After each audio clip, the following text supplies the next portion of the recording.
దేవుని ప్రేమ ఇదిగో ధనులార భావంబు నందిలియరే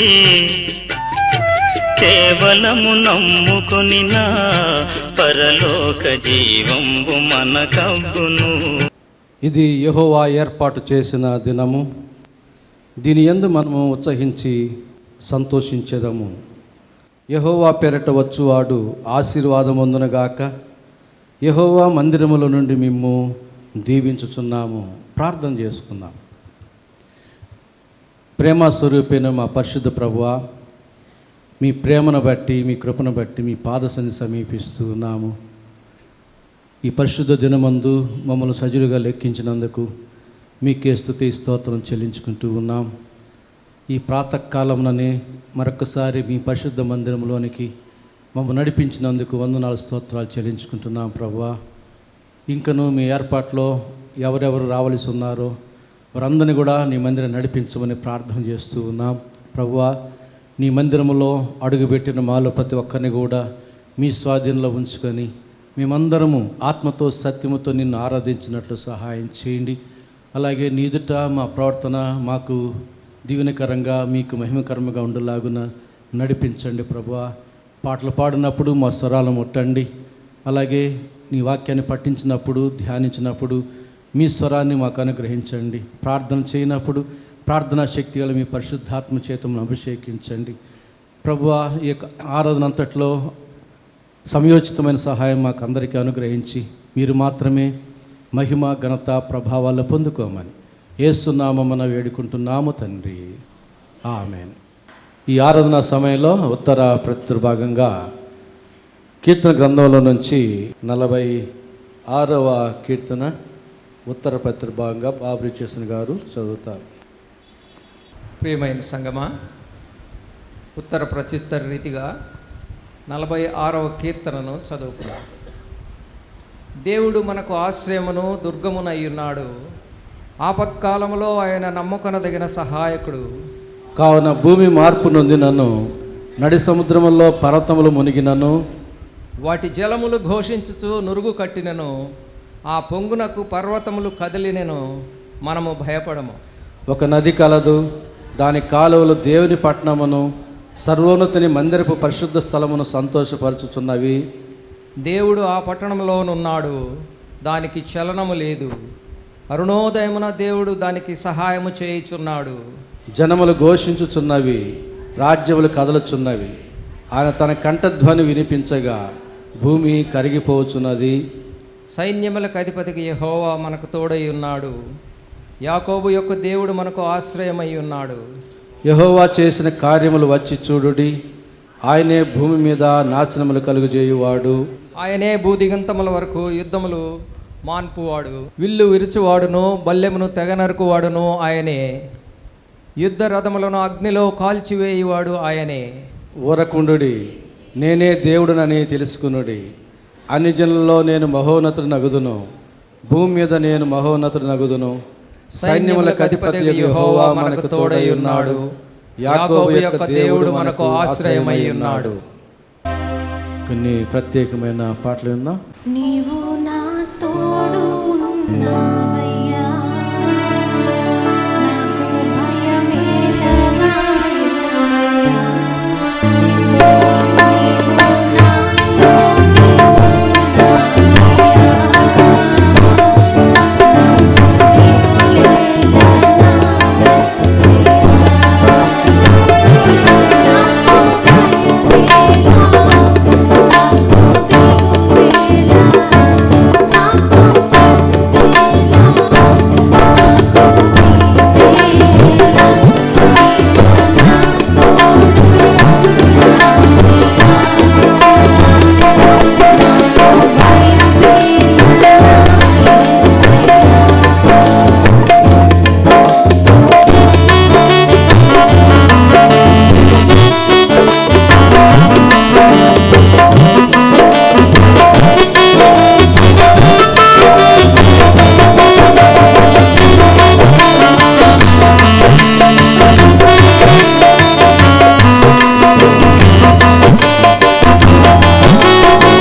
ఒక్కసారి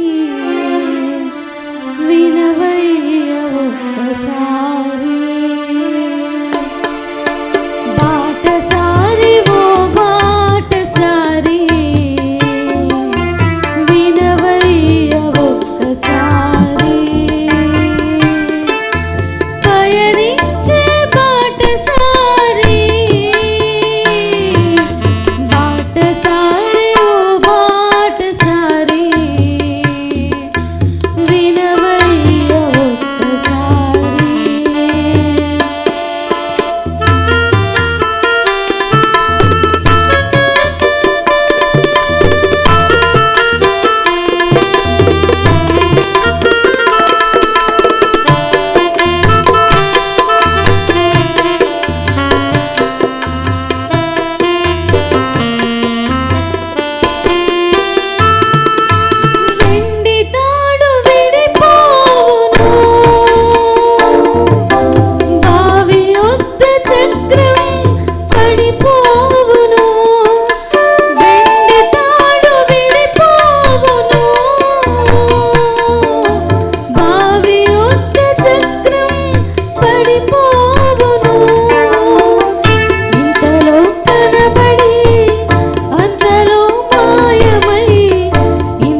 ఏర్పాటు చేయబడినటువంటి లేఖన భాగములను మిస్సెస్ బాబు రిచెసన్ గారు చదువుతుండగా దయచేసి సంఘం నిలుచుండాలని మనం చేస్తున్నాను.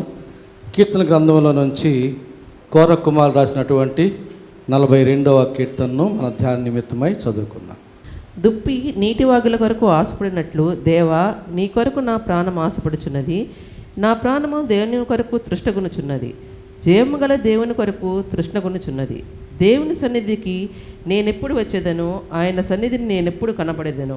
నీ దేవుడు ఏమాయనని వారు నిత్యము నాతో అనుచుండగా రాత్రి భాగములు నా కన్నీళ్లు నాకు అన్నపానములాయను. జనసమూహముతో పండగ చేయుచున్న సమూహంతోనూ నేను వెళ్ళిన సంగతిని సంతోషము కలిగి స్తోత్రములు చెల్లించుచు నేను దేవుని మందిరమునకు వారిని నడిపించిన సంగతిని జ్ఞాపకము చేసుకొనగా నా ప్రాణము నాలో కరిగిపోవచ్చున్నది. నా ప్రాణమా నీవేళ కృంగియున్నావు, నాలో నీవేళ తొందరపడుచున్నావు. దేవుని యందు నిరీక్షణ ఉంచుము. ఆయనే నా రక్షణకర్త అనియు నా దేవుడనియు చెప్పుకొనుచు ఇంకనూ నేను ఆయనను స్తుతించెదను. నా దైవ, నా ప్రాణము నాలో కృంగియున్నది. కావున యోర్దాను ప్రదేశం నుండి, హెర్మోను పర్వతం నుండి, మిసారు కొండ నుండి నేను నిన్ను జ్ఞాపకము చేసుకొనుచున్నాను. నీ జల ప్రవాహధారల ధ్వని విని కరుడును పిలుచుచున్నది. నీ అలలన్నీయు నీ తరంగములన్నీయు నా మీదుగా పొర్లి పారియున్నవి. అయినను పగటివేళ యెహోవా తన కృప కలగన ఆజ్ఞాపించును. రాత్రివేళ ఆయనను గూర్చిన కీర్తనయు నా జీవదాత అయిన దేవుని గూర్చిన ప్రార్థనయు నాకు తోడుగా ఉండును. కావున నీవేళ నన్ను మర్చియున్నావు. శత్రుబాధ చేత నేను దుఃఖాకాంతుడినై సంచరించవలసి వచ్చినేమి అని నా ఆశ్రయదుర్గమైన నా దేవునితో నేను మనవి చేస్తున్నాను. నీ దేవుడు ఏమాయనని నా శత్రువులు దినమెల్లా అడుగుచున్నారు. వారు తమ దూషణల చేత నా ఎముకలు విరుచుచున్నారు. నా ప్రాణమా నీవేళ కృంగియున్నావు, నాలో నీవేళ తొందరపడుచున్నావు. దేవుని యందు నిరీక్షణ ఉంచుము. ఆయనే నా రక్షణకర్త, నా దేవుడు. ఇంకనూ నేను ఆయనను స్తుతించెదను. ఆమేన్. వాక్యమును యాకోబుకు తెలియజేసిన వాడని ఏ జనము కీలాగునా చేసి ఉండాలి గని దేవునికి స్తోత్రము గానము చేయుటయే మంచిది. మనమందరము స్తుతి గానము చేయుటయే మంచిది. దయచేసి మన మధ్య మాకు సోదరులు వరప్రసాద్ గారు ఉన్నారు. వీరు మరలా ఈ మధ్య ఆర్ఐఓగా ప్రమోషన్ వచ్చి ఆర్ఐఓగా కొనసాగుతున్నారు. ఆర్ఐఓ అంటే నెల్లూరు జిల్లా ఇంటర్మీడియట్ కాలేజీలు అన్నిటి మీద వారు పెద్దగా ఉంటున్నారు. అలాగే తడ ప్రాంతంలో ప్రతి ఆదివారం ఒక చర్చి నడిపిస్తున్నారు చాలా కాలం నుంచి. మరి ఈరోజు వారికి ఉద్యోగ బాధ్యతలు ఉన్నందున అక్కడికి వెళ్ళి రాలేని పరిస్థితుల్లో మన చర్చికి వస్తామని వారు చెప్పారు. అందువల్ల ఇటు వారు సేవకులు కనుక వాక్యం చెప్పమని ఇంతకుముందు అడిగాను. వారు ఒప్పుకున్నారు. సంతోషంగా మన మధ్యకు వచ్చారు కనుక ఈ సమయంలో వారిని ప్రభు ప్రేమలో వర్తమానం అందించడానికి ఆహ్వానిస్తూ ఉన్నాను. ప్రభు శ్రేష్టమైన నామంలో మీ అందరికీ వందనాలు. అవకాశం ఇచ్చినటువంటి పాస్టర్ గారికి మరి ఒకసారి వందనాలు చెల్లిస్తుంటున్నా. చాలా కాలం తర్వాత మీ మధ్య ఇలాగా దేవుని వాక్యం పంచుకునేటువంటి అవకాశం ఇచ్చినందుకు దేవాదేవుణ్ణి కీర్తిస్తూ ఉన్నాను. చిన్న ప్రార్థన చేసుకుందాం. జీవము కలిగిన తండ్రి, మరి ఒకసారి మీ నమ్మకత్వాన్ని బట్టి స్తుతిస్తూ ఉంటున్నాం. ఇదిగో ప్రభువా, సాగిలపడి నమస్కరిస్తూ ఉంటున్నాం. సజీవులుగా ఉండి సజీవుడైనటువంటి దేవుని ప్రార్థించేటువంటి యోగ్యత ధన్యత మీకు అనుగ్రహించినారు. మరి ఒకసారి నన్ను అల్పుడు నా యోగ్యుని ప్రభువా మీ యొక్క శ్రేష్టమైన హస్తాలకు అప్పగించుకుంటూ మీ పాత్రగా వాడబడుటకు దేవా తండ్రి, నాలో నుంచి నీ యొక్క మహిమైశ్వర్యమును మాకును అనుగ్రహించి మీరే మహిమను పొందమని దేవా క్రీస్తు యేసు వారి శ్రేష్టమైన నామంలో ప్రార్థించి స్తుతించి వేడుకొంచున్నాం తండ్రి. ఆమేన్. 42వ కీర్తనలో నుంచి కొన్ని అంశాలను మనం ధ్యానం చేద్దాం. ఈ 42వ కీర్తన కోరహు కుమారులు రచించినటువంటి కీర్తన. కోరహు అనేటువంటి మాట మనం పాత నిబంధన గ్రంథంలో సంఖ్యాకాండంలో మనం విని ఉన్నాం. కోరహు అనగానే మనం ఏర్పరచబడినటువంటి లేవి వంశస్థుల నుంచి వచ్చినటువంటి వ్యక్తి అని, ఆయన యొక్క ఆధిక్యత మనకు అర్థమవుతుంది. అయితే అవిధేయతకు, ఎదురాడు మనస్సుకు, దేవుని చిత్తమునకు వ్యతిరేకమైనటువంటి గమనం కలిగినటువంటి వ్యక్తిత్వానికి కోరహు ఒక గుర్తుగా మిగిలిపోయాడు.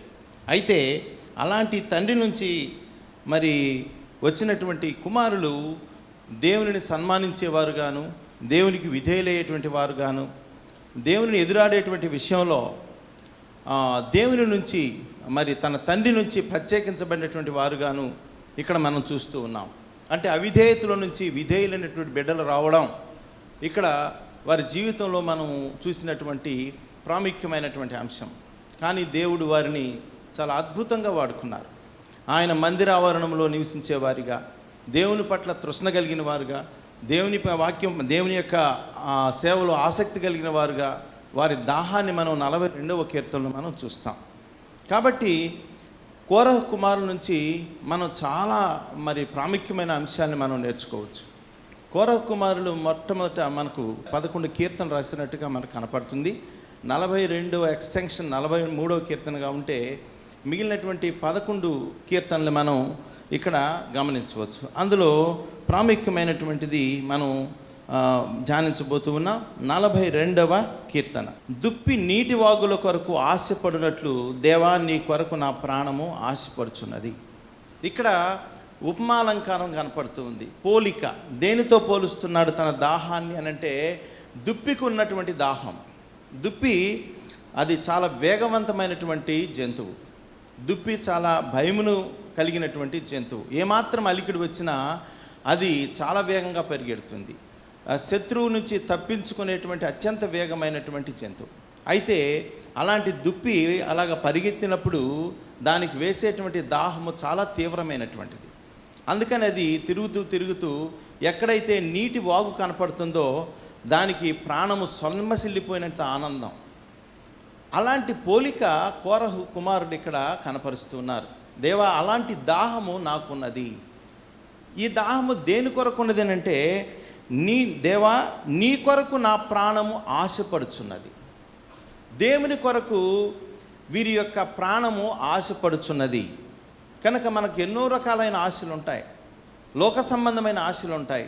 అయితే దేవుని ప్రేమించేటువంటి వారికి నిజంగా ఉండేటువంటి ఆశ ఏంటంటే దేవుని కొరకైనటువంటి ఆశ, ప్రాణము ఆశపడుచున్నది అంటాడు. 2వ కీర్తనలో నా ప్రాణము దేవుని కొరకు తృష్ణ గొనుచున్నది, జీవము గల దేవుని కొరకు తృష్ణ గొనుచున్నది. తృష్ణ అనేది ఇంకా కూడాను దాహమునికి మించినటువంటి అతిశయ పదం. అది extreme elevated terminology for want. కోరికకు లేకపోతే దాహానికి ఉన్నటువంటి పదానికి తీవ్రమైనటువంటి పదం. అతి సౌందర్యము అంటామే అలాగా. కనుక తృష్ణ గొనుచున్నది అనేటువంటి మాట. జీవము గల దేవుని కొరకు తృష్ణ గొనుచున్నది. ఈ 2వ వచనంలో దేవుని సన్నిధికి నేను ఎప్పుడు వచ్చేదను, ఆయన సన్నిధి నేను ఎప్పుడు కనపడేదను.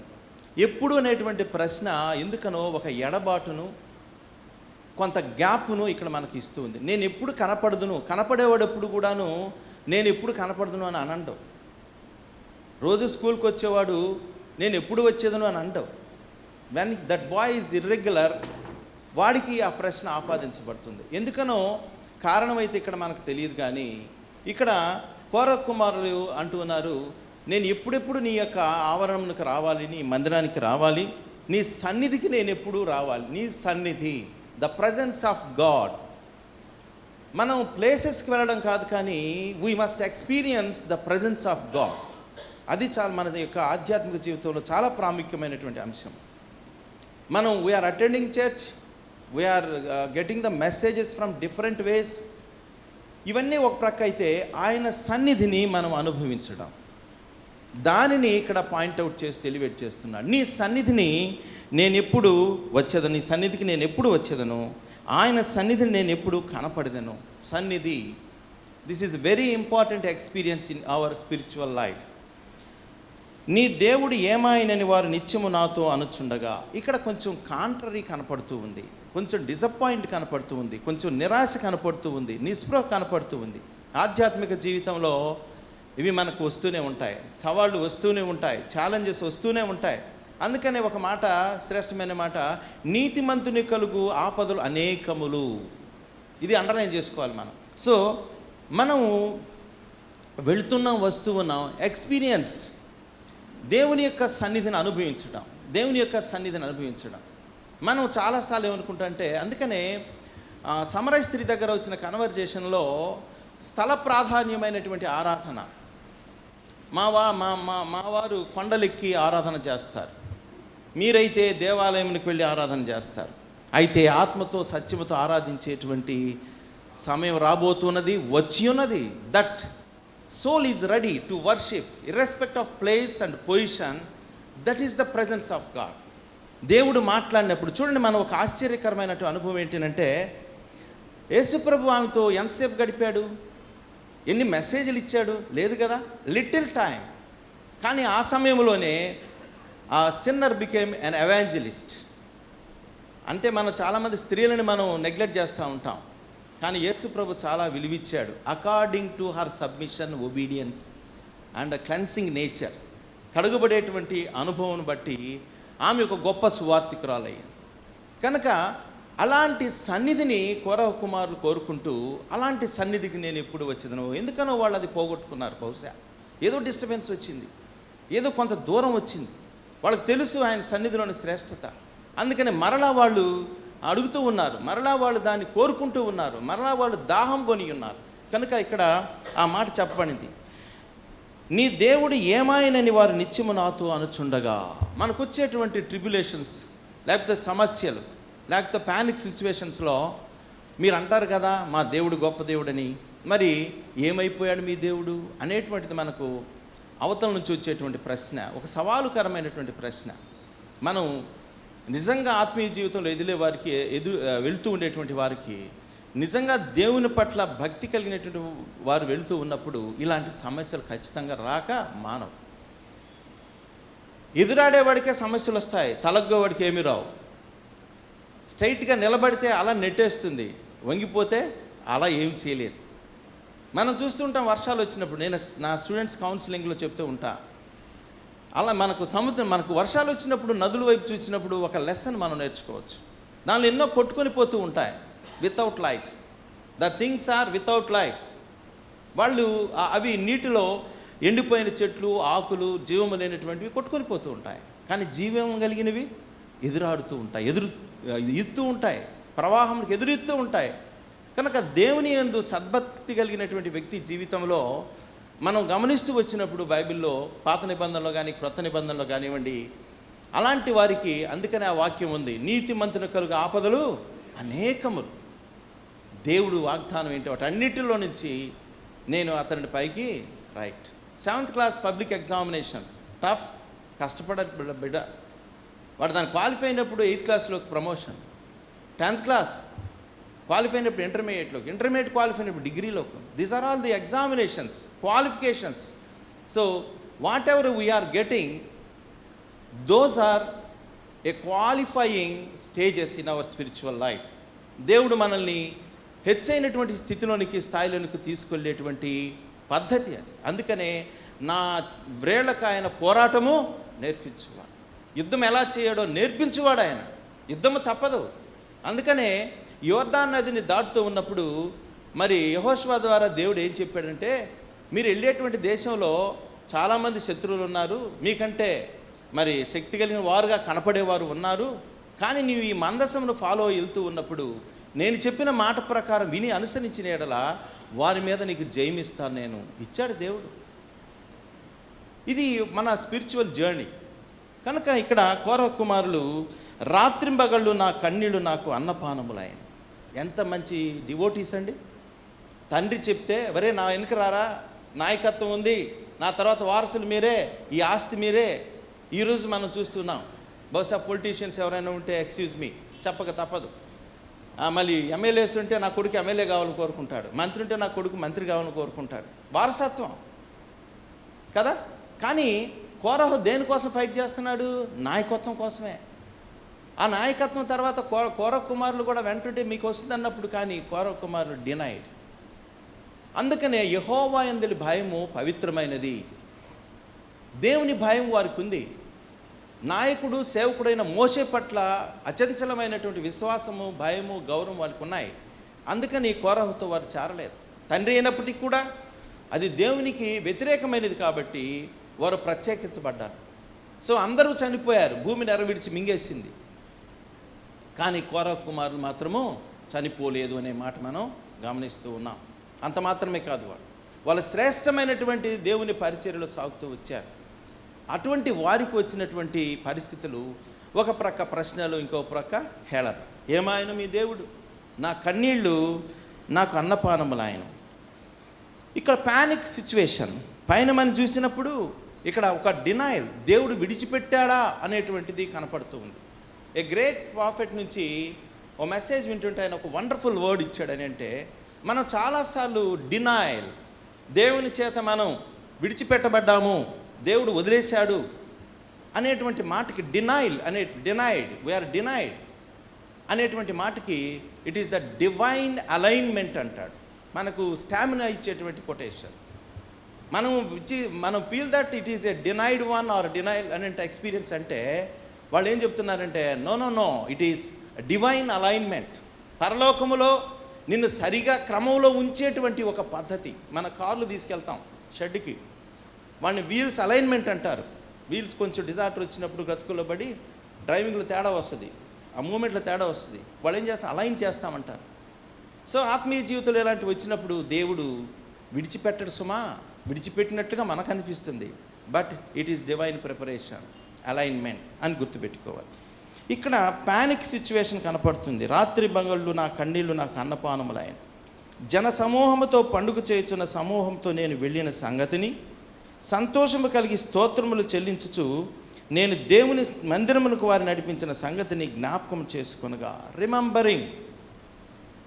మన జీవితంలో పటిష్టమైన విశ్వాసమునకు, నిరీక్షణకు చాలా ప్రాముఖ్యమైనటువంటి పద్ధతి లేకపోతే విధానం ఏంటంటే దేవుని చేసిన మేలులను మనము జ్ఞాపకం చేసుకుంటాం. అందుకని మనం ఒక వచనం పాడతాం, ప్రభు ప్రేమను తలపోయుచు నీ కృపలు. ఆ పాటలో ఆయన ప్రేమను తలపోయచ్చు, ఆయన కృపలను ధ్యానిస్తూ, ఆయన చేసినటువంటి మేలును మర్చిపోకుండా. అందుకని కీర్తనకారుడు 103 కీర్తనలు అంటాడు కదా, నా ప్రాణమా ఆయన చేసిన మేలులలోనూ ఉపకారం దేనిని నువ్వు మర్చిపోకు. రిమెంబర్. దానివలన మనకు విశ్వాసము. అందుకని యోర్దాను నదిని దాటుతూ ఉన్నప్పుడు వాళ్ళకి చెప్పింది ఏంటంటే, మీరు జ్ఞాపకం చేసి, చాలాసార్లు అంటాడు, నీ దేవుడైన యెహోవా చేసినటువంటి వాటిని జ్ఞాపకం చేసుకున్నది. దాని ద్వారా విశ్వాసము, దాని ద్వారా నూతన శక్తి, నూతన బలము. అందుకని ఇక్కడ మరి కోరహు కుమారులు దేని జ్ఞాపకం చేసుకుంటున్నారంటే దేవుని యొక్క సేవలో వారు చేసినటువంటి పరిచర్య. జన సమూహముతో పండుగ చేయుచున్న సమూహముతో నేను వెళ్ళిన సంగతిని సంతోషము కలిగి స్తోత్రములు చెల్లించుచు నేను దేవుని మందిరమునకు వారిని నడిపించిన సంగతిని జ్ఞాపకం చేసుకొనగా నా ప్రాణము నాలో కరిగిపోవచ్చున్నది. వండర్ఫుల్. పైనేమో ప్యానిక్, కిందేమో ప్లీజింగ్. మొదటేమో డినైల్, ఆ తర్వాత ప్యానిక్, ఆ తర్వాత ప్లీజింగ్. నా ప్రాణము నాలో కరిగిపోతూ ఉన్నది. మనం జ్ఞాపకం చేసుకున్నప్పుడు, దేవుడు చేసినటువంటి మేలును జ్ఞాపకం చేసుకున్నప్పుడు, ఆయన చేసిన ఉపకారం జ్ఞాపకం చేసుకున్నప్పుడు, ఆయన నిలువబెట్టినటువంటి స్థితిని మనం జ్ఞాపకం చేసుకున్నప్పుడు ఇవన్నీ కూడా మనకు అర్థమవుతాయి. 5వ వచనం, the self counselling experience of Korah sons of Korah. లేకపోతే సెల్ఫ్ కౌన్సిలింగ్ అంటే మనం చాలామందికి ఎదురుకి కౌన్సిలింగ్ చేస్తాం, ఎదుటి వ్యక్తిని ధైర్యపరుస్తాం, ఆదరిస్తాం, ఓదారుస్తాం. అయితే మన దగ్గరకు వచ్చేసరికి మాత్రం మనం తేలిపోతాం. ఇది సహజం. అయితే ఈ డివోటీస్, ఈ యొక్క భక్తులు, ఈ యొక్క కోరహు కుమారులు ఎలాంటి వారనంటే self counselling. This is the specialised experience. దేవుని యొక్క మేలును జ్ఞాపకం చేసుకున్నప్పుడు మనల్ని మనమే ఓదార్చుకునేటువంటి పరిస్థితి. ఒక్కొక్కసారి గొప్ప దైవజనుల్లో వాళ్ళ యొక్క బయోగ్రఫీ చదివినప్పుడు, వారి జీవితాన్ని గురించి గమనించినప్పుడు వారందరికీ చెప్పేవారు, కానీ వారు దేవునితో ఆ సంబంధం ఉన్న కారణాన కొన్ని సమయాల్లో దేవుడు కూడా మౌనంగా ఉన్నప్పుడు వారు చేసినటువంటి పని ఏంటంటే వారికి వారే ఓదార్చుకోవడం, వారికి వారే ధైర్యపరచుకోవడం, వారికి వారే వాక్యమును బట్టి, దేవుడు చేసిన మేళ్ళు బట్టి, దేవుని యొక్క నడకతో వారికి దొరికిన విశ్వాస పరిమాణమును బట్టి వారిని వారే ధైర్యపరచుకోవడం. ఇది చాలా ఎక్స్ట్రాడినరీ పొజిషన్. అందుకనే వాళ్ళు ఏం చేస్తున్నారంటే ఇక్కడ, నా ప్రాణమా నీవు ఎలా కృంగి ఉన్నావు. వాళ్ళే బాధపడుతూ ఉన్నారు, వాళ్ళే ఆ సిచ్యువేషన్స్ ఫేస్ చేస్తూ ఉన్నారు. ఇతర వ్యక్తులు వాళ్ళని విమర్శిస్తూ ఉన్నారు, ఇంకా వాళ్ళు కన్నీళ్ళు వచ్చినట్టుగా మాటలతో వాళ్ళు బాధ పెడుతూ ఉన్నారు. ఇలాంటి పరిస్థితుల్లో మరి వీరు ఏం చేశారు అని అంటే, భక్తి ఏం చేస్తున్నారంటే, నా ప్రాణమా నీవేళ నాలో కృంగి ఉన్నావు.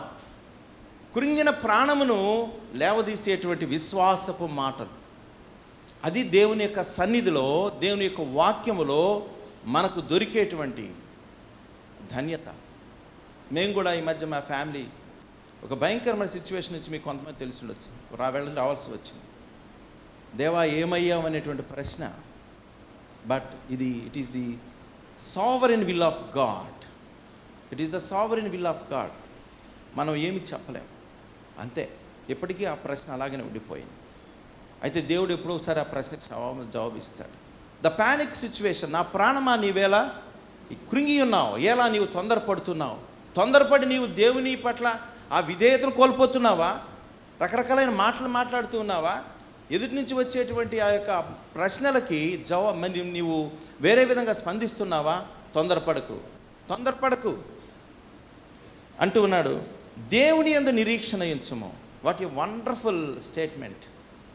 కనుక సంతోషంలో ఏదో చెప్పొచ్చండి, కానీ బాధలో కూడా దేవుని గురించి చెప్పడం.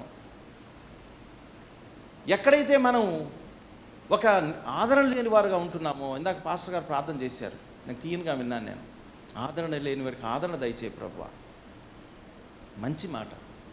ఈరోజు చూస్తూ ఉంటే భయంకరమైనటువంటి దినాలను మనం ఉంటూ ఉన్నాం. మా జనరేషన్కి ముందు జనరేషన్ చూసుకున్నప్పుడు వండర్ఫుల్, వాళ్ళున్న పరిస్థితులు, వాళ్ళ ఆరోగ్యము. ఇక మా జనరేషన్కి వచ్చేసరికి చాలా భయంకరమైనటువంటి పరిస్థితులు, భయానకమైనటువంటి రోగాలు. ఇప్పుడైనా అంతకుముందు హాస్పిటల్కి వెళ్దామంటే కొంచెం ధైర్యం వచ్చేది.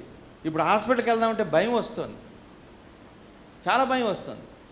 నేను మొన్న కూడాను మా కొలీగ్స్ వాళ్ళ అబ్బాయికి యాక్సిడెంట్ అయింది, తర్వాత ఇంకొక ఆమె క్యాన్సర్ పేషెంట్ వచ్చినప్పుడు నాకు డాక్టర్ తెలిసి వాళ్ళతో మాట్లాడుతూ ఉంటే కొద్దిమంది ఉన్నారు నిజాయితీ కలిగిన వారు, నిజంగా చెప్పాలంటే. ఇలాంటి పరిస్థితుల్లో మనకి ధైర్యం ఇచ్చినది ఏంటి చెప్పండి, ఆదరించినది ఏంటి చెప్పండి. ఆదరించును వాక్యమే, ఆవరించును ఆత్మయే, మహిమ జీవనమే మాకు యేసేలే, మహిని చేదగు మరణ బాధలు మధురమాయనులే. So he crossed that situation. కన్నిటిలో నుంచి వచ్చాడు, ప్రాణంతో చెప్తున్నాడు, దేవుని యందు నిరీక్షణ ఉంచుము. కనుక మన విశ్వాసమునకు తగినటువంటి ఆ రుజువు ఏంటంటే, నేను ఎదిగాను, నేను మంచి విశ్వాసం అనే దానికి రుజువు ఏంటంటే దేవుని యందు అన్ని సమయంలో నిరీక్షణ ఉంచడం. ఎస్, నాకు ప్రమోషన్ వచ్చింది, నాకు జాబ్ వచ్చింది, నాకు వివాహం వచ్చింది, సంతోషకరమైనటువంటివే. కానీ ఆ సమయంలో కూడా దేవుని మనం చాలా ఎక్కువగా స్తుతిస్తాం. లేని సమయంలో ఇంకనూ కూడా మనము దేవుని యందు నిరీక్షణ ఉంచాలి. 2 years నేను బ్యాక్ అయ్యాను నా పొజిషన్ నుంచి, విల్ఫుల్గానే బ్యాక్ అయ్యాను. ఒక సవాలు, నేను అన్యాయం చేయకూడదు, కరప్షన్ చేయకూడదని నేను బ్యాక్ అయ్యాను. హ్యాపీ, నేను చాలా హ్యాపీ. ఆ 2 years నేను చాలా హ్యాపీగా ఉన్నాను, చాలా హ్యాపీగా దేవుని సేవలు ఇంకా ఎక్కువగా వాడబడ్డాను, చాలామందికి చాలా హెల్ప్ చేయగలిగాను. పొజిషన్లో ఉన్నామా లేదా అనే దానికంటే దేవునిలో ఉన్నామా లేదు. ఎస్, దేవుడు ఇంకొక రకంగా వాడుకుంటాడు, దాని కొరకే దేవుడు ఈ పీరియడ్ ఇచ్చాడేమో గుర్తుపెట్టుకోవాలి. ప్రియమైన దేవుని బిడ్డలారా, అందుకనే మన ఆధ్యాత్మిక జీవితంలో రెన్యువల్ అనేది ప్రతి స్టెప్లోనూ మనం తీసుకోవాల్సినటువంటి చెకప్.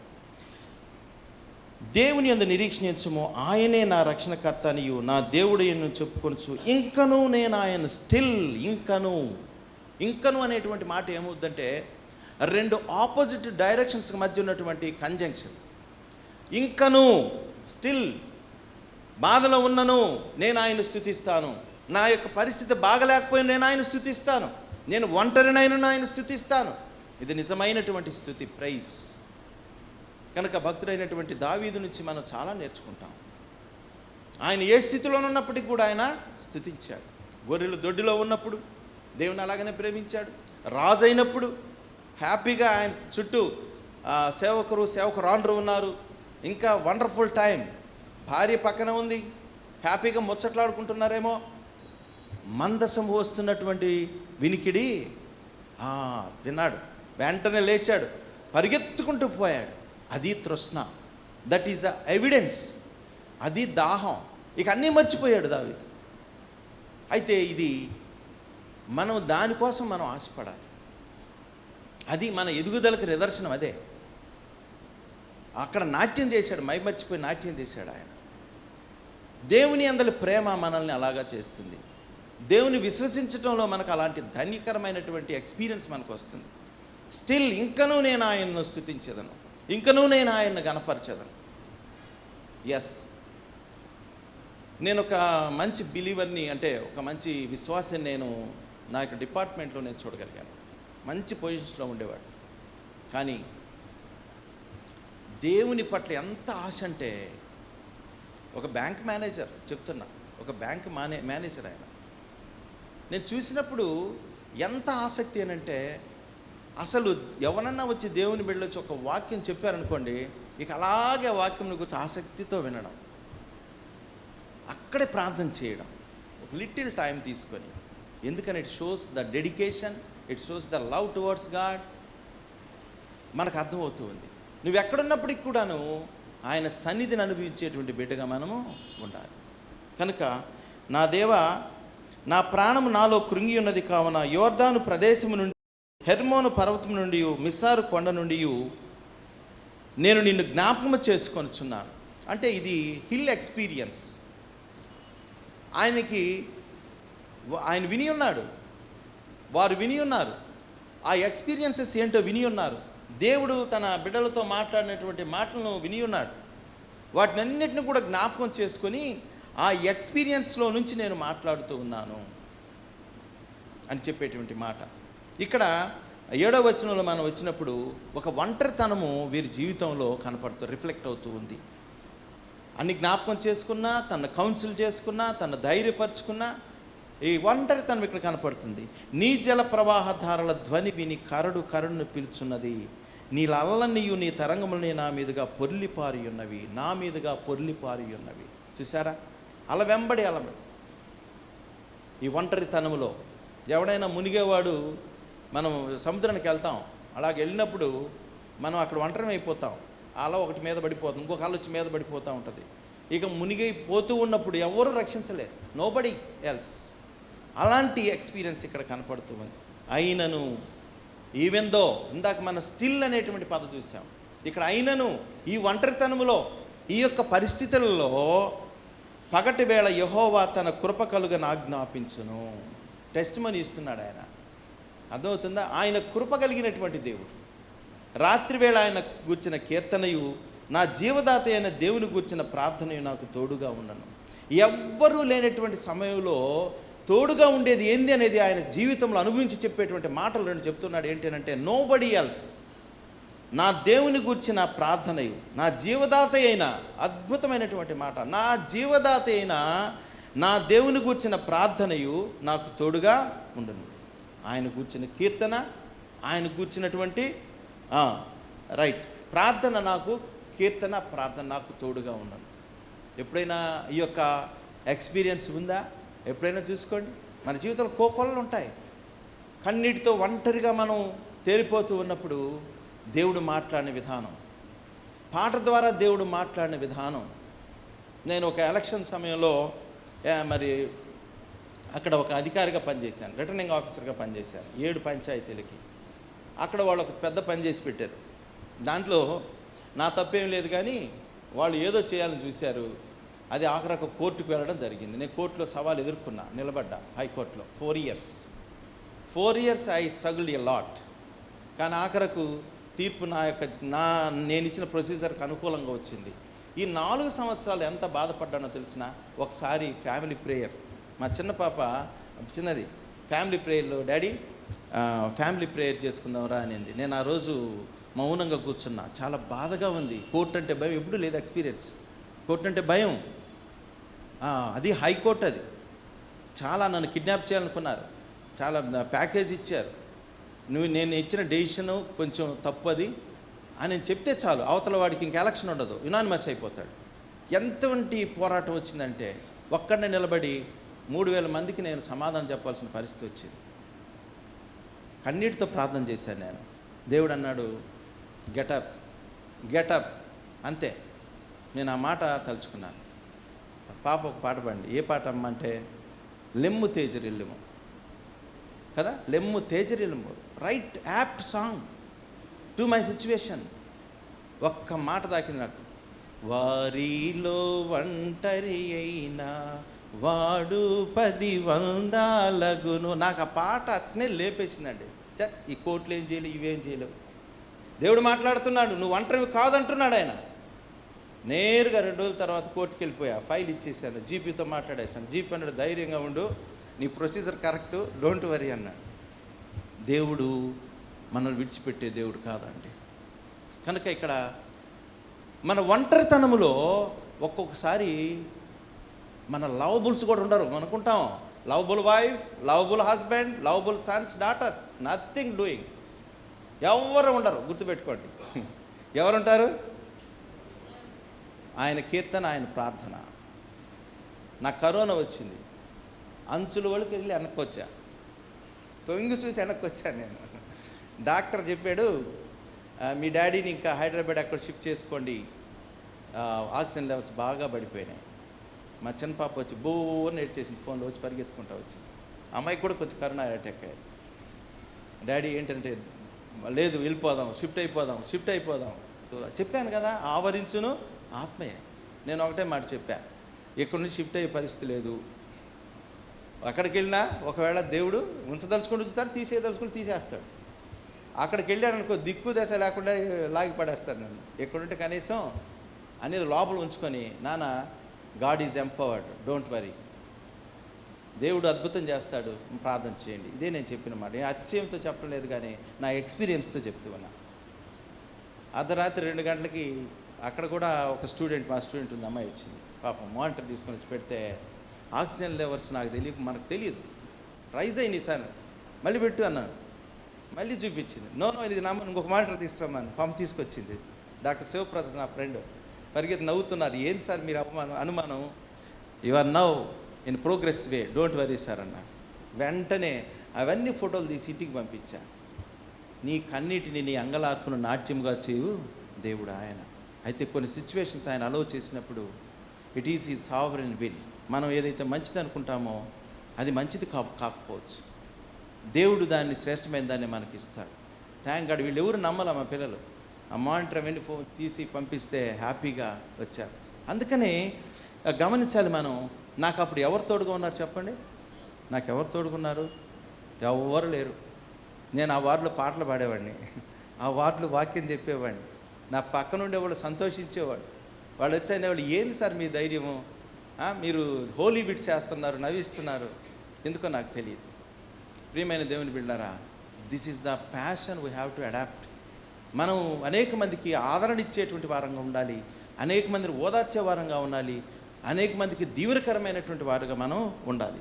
అందుకనే ఆయన చెప్తూ ఉన్నాడు ఇక్కడ. సరే, మనం కావున నీవేళ నన్ను మరిచి ఉన్నావు, శత్రుబాధ చేత నేను దుఃఖాక్రాంతుడినై సంచరించవలసి వచ్చినేమి అని నా ఆశ్రయదుర్గమైన నా దేవునితో నేను మనవి చేయుచున్నాను. మరలా రిపిటేషన్. నీ దేవుడు ఏమైనని శత్రువులు దినమెల్లా అడుగుచున్నారు. వారు తమ దూషణల చేత నా ఎముకలు విరుచున్నారు. అయినప్పటికీ కూడాను మరి ఇక్కడ 11వ వచనం రిపీట్ అవుతూ ఉంది. Self counselling is very important in this song. ఈ కీర్తనలో తమకు తాముగా ఆదరణ బలపరచుకోవడం అనే మాటలు దేవుని యొక్క మరి సన్నిధిని బట్టి, వాక్యమును బట్టి, ఆయన చేసినటువంటి మేలును బట్టి, పాస్ట్ ఫెయిత్ఫుల్ ఎక్స్పీరియన్సెస్. నా ప్రాణమా నీవేళ కృంగి ఉన్నావు, నాలో నీవేళ తొందరపడుచున్నావు. దేవుని యందు నిరీక్షణ ఉంచుము, ఆయనే నా రక్షణకర్త, నా దేవుడు, ఇంకనూ నేను ఆయనను స్తుతించను. Still I will praise him. ఇలాంటి సిచ్యువేషన్లో వాళ్ళు చెప్పేటువంటి మాటలు ఏంటంటే స్టిల్ ఐ విల్ ప్రైజ్, నేను ఇంకా ఆయనను స్తుతించాను. అది గమనించాం. వారి యొక్క స్పిరిచువల్ జర్నీలో ఎన్నో శ్రేష్టమైన అంశాలను మనం గమనించాం. కనుక మనం నమ్మిన దేవుడు నమ్మదగినవాడు, విడిచిపెట్టేటువంటి దేవుడు కానే కాదు. నీ ఒంటరితనములో నీకు తోడుగా ఉండేటువంటి దేవుడు. ఆయన కీర్తనయు నీ ప్రార్థనయు నీకు నాకు తోడుగా ఉండేటువంటి బలపరిచేటువంటిది. కనుక ఈ యొక్క ఆత్మీయమైన సత్యాలతో మన యొక్క ఆత్మీయ జీవితాన్ని బలపరుచుకుందాం. దేవుడి యొక్క వాక్యాన్ని మన కొరకు దీవించునుగాక. ఆమేన్. చాలా చక్కటి వర్తమానాన్ని దేవుడు సహోదరుల ద్వారా మనకు అందించారు. కనుక సంఘపక్షంగా వారికి నా హృదయపూర్వక వందనాలు తెలియజేస్తూ ఉన్నాను. ఇంకను నేను ఆయన్ను స్తుతించేదను అనేటటువంటి ఒక్క చిన్న మాట మనం మర్చిపోకూడదు. 42వ కీర్తనలో నీ దేవుడు ఏమాయను అని వారు హేళన చేసి అడుగుతూ ఉన్నారు. లోలోన ప్రాణం కలవరపడుతూ ఉంది, కృంగిపోయి ఉంది. తన ప్రాణం కలవరపడుతుంది. ఎవరినైతే దేవుని మందిరం నడిపించాడో వారు నీ దేవుడు ఏమాయను అని ప్రశ్నిస్తున్నారు. ఇలాంటి పరిస్థితుల్లో అంటున్నాడు 42వ కీర్తన రాసిన కోరహు, నేను నా దేవుణ్ణి స్తుతించేదను. ఎంత చక్కని మాట అండి, ఎంత చక్కని మాట. యోబు అంటున్నాడు 10 మంది పిల్లలు చనిపోయారు, స్థిర చర ఆస్తులన్నీ కోల్పోయినాడు. అంటున్నాడు నేను ఇంకను నా దేవుని స్తుతించేదను. ఒక నెల దినములు ఏ మనుషుడు ఎవరి యొద్ద మనవి చేయకూడదు, చేసిన ఎడల సింహాల గుహలో పడవేయబడతాడు అని ఆజ్ఞ వచ్చింది. దానియేలు అంటున్నాడు నేను ఇంకను నా దేవుని స్తుతించేదను అని యథారీతిగా ముమ్మారు తన గదిలో మోకరిల్లి ప్రార్థన చేసి సింహాల గుహలో పడవేయబడి చివరికి అత్యున్నతమైన సింహాసనానికి హెచ్చించబడ్డాడు. ముందు ఐగుప్తు, వెనక ఐగుప్తు సేన, ముందు ఎర్ర సముద్రం. కలవరపడుతున్నారు ప్రజలు. మోషే వైపు చూస్తున్నారు. మోషే అంటున్నాడు మీరు ఊరక నిలిచి ఉండుడి, యెహోవా చేయు కార్యమును. నేను ఇప్పుడు కూడా ఇక్కడ కూడా నేను ఇంకా నా దేవుణ్ణి స్తుతించేదాను. మనకు దేవుడు మేలు చేస్తేనే కాదు, మేలు చేయనప్పుడు కూడా, మనం కృంగి ఉన్నప్పుడు కూడా, కలవరపడుతూ ఉన్నప్పుడు కూడా మనం దేవుణ్ణి స్తుతిస్తూ ఉంటే ఎంత ఆశీర్వదిస్తాడో. అన్న చాలా తన సొంత అనుభవాలు చెప్పుకుంటూ వచ్చాడు. నాకు ఒక చిన్న, మీకు చెప్పిన విషయమే చిన్న అనుభవం గుర్తుకొస్తూ ఉంది. మా నాన్న శిక్ష ఎట్లుంటుందంటే అందరినీ ఒక గదిలో వేసి శిక్షించాల్సిన వాడిని మాత్రం ఒక గదిలో వేస్తాడు. నన్ను ఒక గదిలో వేశాడు. మా నాన్న కొడితే అరిసెలు చేసే తాటి ఉంటుంది కదా, పాకం గెలికి, దాంతో కానీ అరిసెలు చేసి ఇనపై ఉంటాయి అచ్చులు, వాటితో కానీ కొడతాడు. అవి మా నాన్న ఆయుధాలు. తీసుకొచ్చాడు ఇనపై, నా గదిలోకి వచ్చాడు, కొట్టాడు. మా నాన్న మెడికల్ కాబట్టి, కాంపౌండర్ కాబట్టి ముందు వెనక కొట్టాడు, ఈ సైడే కొడతాడు. నేను నక్క బిగువు పట్టేశాను గట్టిగా, అంటే 50% దెబ్బ తగ్గుతుంది అన్నమాట. నక్క బిగువు పట్టేశాను, కొట్టాడు. ఆ పక్క పైనుంచి కిందికి, కింది నుంచి పైకి, ఈ పక్క పైనుంచి కిందికి, కింది నుంచి పైకి కొట్టి మా నాన్న అలిసిపోయి డైనింగ్ టేబుల్, అప్పట్లో గాడ్రేజ్ డైనింగ్ టేబుల్, గాడ్రేజ్ కూర్చొని ఆ డైనింగ్ టేబుల్ మీద అట్టు వాలిపోయి గస పెడుతున్నాడు. నేను వంటగదిలోకి పోయి ఒక గ్లాసుతో నీళ్ళు తీసుకొచ్చి మా నాన్న ముందు పెట్టాను. ఇటు చూసి నన్ను పట్టుకుని ఏడ్చి ఆ రోజుల్లో 5 రూపాయలు ఇచ్చాడు, తిరణాలకి పోరా అని. అంటే ఇంకా నన్ను కొట్టినా తిట్టినా నేను నా తండ్రిని ప్రేమించి దాహం అలిసిపోన్నాడు, నన్ను కొట్టి అని గ్లాసు నీళ్ళు ఇస్తేనే నా తండ్రి నన్ను ప్రేమించాడు. దేవుడు మనకు ఏమి ఇచ్చినా ఏమి ఇవ్వకపోయినను ఇంకను మనం దేవుని స్తుతించు వారముగా ఉంటే ఎంతగానో దీవిస్తాడు. పరిశుద్ధాత్మ దేవుడు ఆ రీతిగా మనందరినీ కూడా ప్రేరేపించి నడిపించి దీవించను గాక. ఆమెను. చిన్న ప్రార్థన చేసుకుందాం. ప్రేమ స్వరూపిన మా గొప్ప తండ్రి, పరిశుద్ధ ప్రభువా, ఎంత మంచి దేవుడు నా తండ్రి. నీ దాసుని మీ ఆత్మచేత అభిషేకించి చక్కటి వర్తమానం మాకు తెలియజేశారు. మర్చిపోలేనటువంటి ఒక చక్కటి సత్యం. ఇంకను మేము నిన్ను స్తుతించువారముగా కొనసాగునట్లుగా అన్ని వేళలా నీకు స్తుతియాగం అర్పించి నిన్ను ఘనపరిచి నిన్ను మహిమపరిచి మా రక్షణ మార్గాన్ని సరళం చేసుకునే వారముగా మమ్మల్ని బలపరిచినందుకు మీకు వందనాలు, స్తోత్రాలు చెల్లించుకుంటున్నాం ప్రభువా. ఈ వాక్యం నా తండ్రి వ్యర్థము కాకుండా మా జీవితాల్లో 30దంతలుగా 60దంతలుగా 100దంతలుగా ఫలించినట్లు సహాయం చేయమని యేసు నామమున వేడుకుంటున్నాము తండ్రి, ఆమేన్. జీవంబు మనకబ్బును.